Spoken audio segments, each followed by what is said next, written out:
ba ceeyamaani babagambira babiri nibakwasibwa egaari z'amaani ga kifuba okurwa mu gavumenti aha mbuga nkuru za district ya Kyenjojo. Aba nibenda sente zirikukoresibwa kugura amagaari bazibahe nk'omushaara gwabo.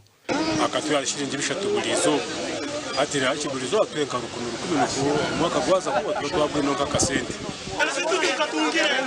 Bakuru b'ebyaro abantu bagira ngo ururengo rw'egaari barurengere kandi na rurengo rw'egaari amazima gani nakubenyesa aba gavumenti arongo rw'egaari tuyeho bire buno ensi cyagene nikurakurana iteka rurengo rwa pikipiki basemeri naito batuhebiruke bikoto ako abantu rurengo tugiremu rurengo rwa haiguru aba LCI abantu tugurukira bugaari nsemera kuba na ibiruke bisemerire birunye kapikipiki. aha nshongeji RDC wa Kyenjojo zirengo ba ceeyamaani bahebwe egaari aha kuba nugwo omushoro gubarukurunda no mbyaro byabo. Mungambe mbyaro byanyu akurugamo omusoro gukwingana kikusagura pikipiki.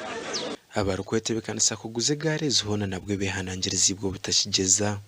Ijyo kibegeka balola bamu babaini baziramuza mu town ya Fort Portal. Tinkwetaga nkihule. Gano magali gofisi kandi gaine kora emirimo yebikaro ebi nambere tugatayire teri yawe nko muntu nkache ya personal bwo kutunda okwisana sala nyonko asile motoka ya president yampere kola mirimo ya Kyenjojo nkakola ki nkagitunda. Egaari zirukwingana 24 nazo zigabirwa mu district ya Kyenjojo. Gasha kwa Daniel Bingana.